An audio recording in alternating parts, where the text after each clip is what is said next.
Assalamualaikum warahmatullahi wabarakatuh. Perkenalkan, nama saya Alia Sari dari Prodi Akuntansi dengan nomor induk mahasiswa 2902150044. Di sini saya akan menerangkan tentang investasi sebagai tugas ujian akhir semester 2 dengan mata kuliah Perekonomian Indonesia dengan dosen pengampu Bapak Muhammad Rusidi SEME. Apa itu investasi?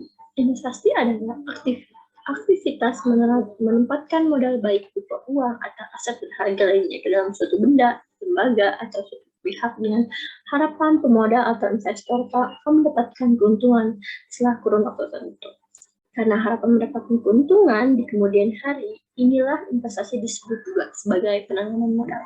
Istilah investasi sendiri berasal dari kata bahasa Italia yaitu investir, yang berarti memakai atau menggunakan umumnya dana atau aset yang ditanamkan oleh seorang investor akan dikembangkan oleh badan atau pihak yang mengelola. Keuntungan dari hasil pengembangan tersebut nantinya akan dibagikan kepada investor sebagai imbal balik sesuai dengan ketentuan antar kedua pihak. Tujuan investasi. Di sini ada beberapa tujuan investasi, yaitu untuk mendapatkan penghasilan tetap, untuk memperoleh kehidupan yang lebih layak dan stabilitas di masa yang akan datang, guna untuk mengembangkan usaha, mendapatkan jaminan dalam bisnis, membentuk dan mengontrol dana untuk suatu kepentingan, contohnya seperti kepentingan sosial atau kepentingan ekspansi dan lainnya. Mengurangi tekanan inflasi, investasi dapat dipergunakan untuk menjaga hubungan antar perusahaan dan berinvestasi dalam pengembangan pembangunan negara. Untuk investasi di sini ya terbagi dua, itu investasi aktiva real, atau itu investasi ini dilakukan oleh seorang baik dalam bentuk terlihat maupun yang tidak terlihat, seperti investasi tanah, investasi logam, investasi properti dan lain-lain. Sedangkan yang kedua itu investasi aktiva finansial, yaitu investasi aktiva finansial dilakukan oleh investor sebagai bentuk sekuritas, contohnya seperti investasi deposito dan saham.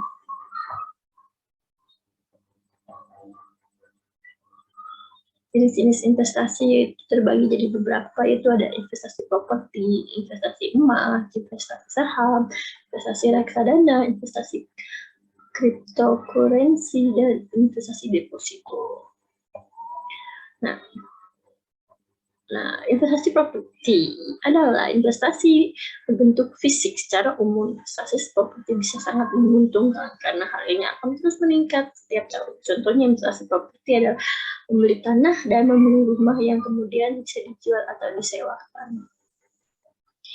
Yang selanjutnya itu investasi emas. Emas adalah bentuk investasi termudah yang paling klasik. Investasi emas bisa berupa logam mulia, perhiasan emas, batangan, atau voucher emas digital. Selanjutnya itu investasi saham. Saham adalah tanda kepemilikan dalam suatu perusahaan. Semakin tinggi risiko suatu saham, maka semakin tinggi pula keuntungan yang akan didapatkan, sehingga diperlukan kemampuan analisis ketetapan untuk menempatkan modal untuk investasi. Selanjutnya investasi reksadana, yaitu dana diartikan sebagai wadah yang digunakan untuk menghimpun dana bersama para pemodal untuk diinvestasikan dalam portofolio manajer investasi. Investasi cryptocurrency. Saat ini cryptocurrency atau mata uang kripto semakin dikenal masyarakat untuk dijadikan jenis investasi. Cryptocurrency tidak memiliki nilai wajar yang jelas. Cara termudah untuk melakukan adalah membeli koin. Koin terbaik adalah koin yang digunakan oleh banyak orang saat ini, memiliki potensi yang lebih masif di masa depan. Demikian dikutip dari buku Momento Teknik Trending Crypto oleh Alifka.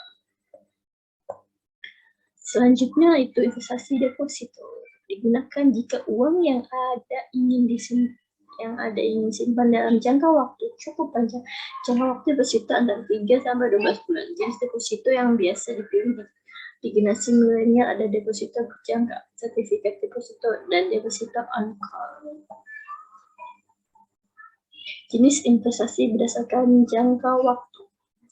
Itu sini ada dua, investasi jangka pendek, yaitu investasi yang memungkinkan kamu untuk mendapatkan keuntungan kurang dari 3 tahun dan dapat langsung kamu konversikan dengan uang atau jual. Namun perlu diingat bahwa investasi jangka pendek ini memberikan return yang lebih kecil sehingga cocok untuk menemukan kebutuhan dalam waktu dekat.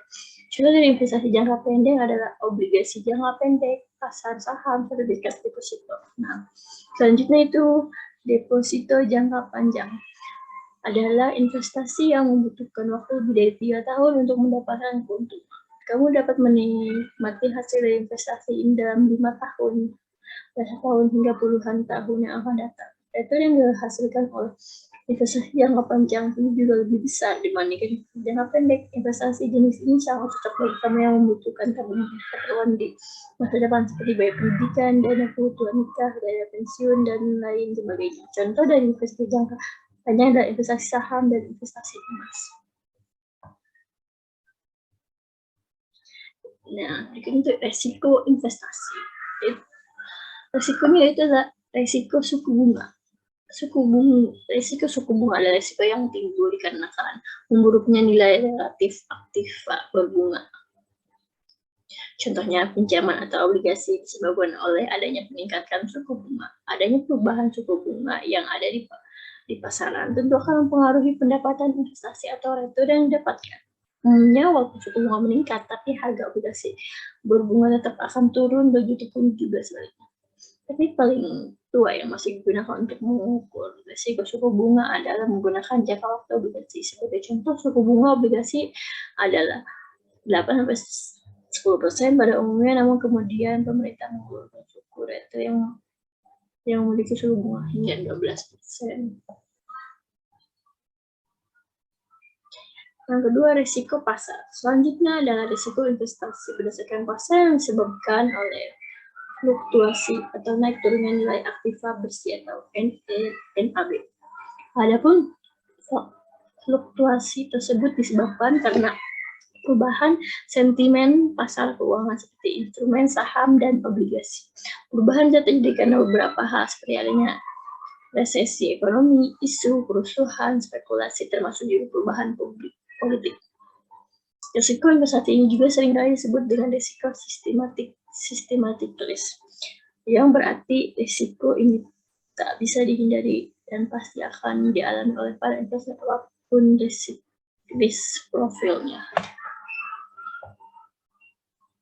Selanjutnya itu risiko inflasi. Risiko inflasi disebut juga sebagai risiko daya beli umum yang menunjukkan bahwa nilai kas dari investasi saat ini tidak akan bernilai sebanyak di masa depan karena adanya perubahan daya beli akibat inflasi.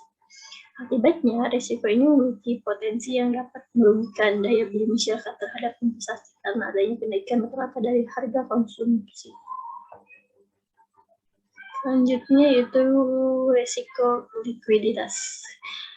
Risiko investasi yang satu ini biasanya muncul diakibatkan karena kesulitan menyediakan uang tunai dalam jangka waktu tertentu. Contohnya, ada satu pihak yang tak bisa membayar kewajiban saat jatuh tempo secara tunai. Walaupun pihak tersebut mungkin bisa dikatakan memiliki aset yang cukup bernilai untuk melunasi kewajiban utang, tapi di saat aset tersebut tak bisa dikonversikan menjadi uang tunai, maka bisa dikatakan asetnya tidak likuid.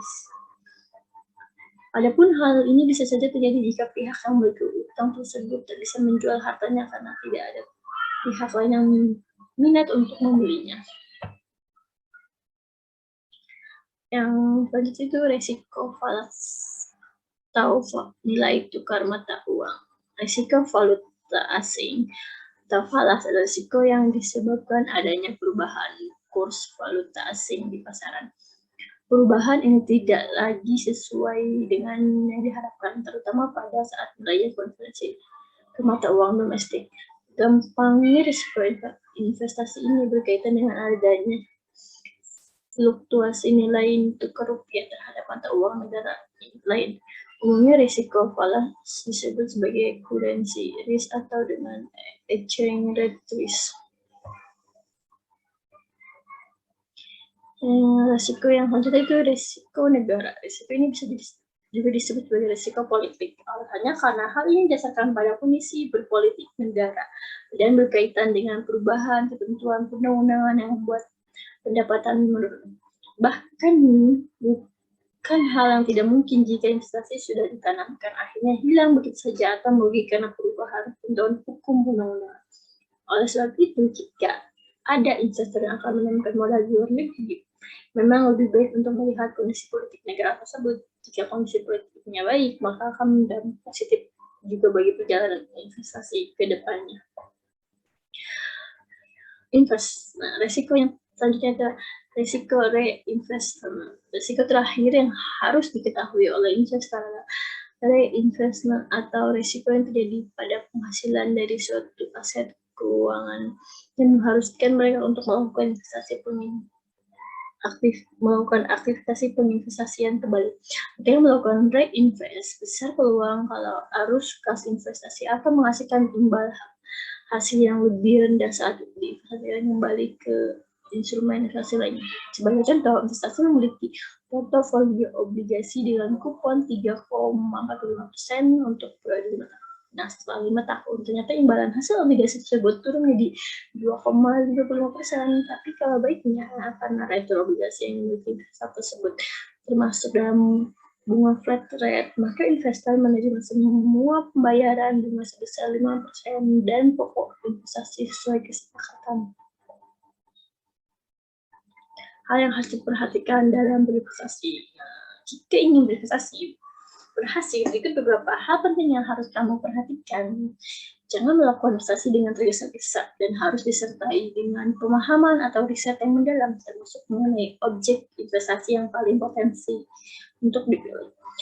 Yang kedua, tidak bertindak secara spekulatif. Yang ketiga, penting untuk mempertimbangkan jangka waktu investasi. Keempat, mengetahui dan nilai jumlah modal yang bisa kamu siapkan. Kelima, memahami risiko yang bisa terjadi sebagai investor dan jenis investasi yang dipilih. Manfaat investasi. Yang pertama itu meningkatkan aset. Hal ini dapat diterapkan pada investasi properti, pembelian tanah, apartemen, atau rumah yang harganya akan naik.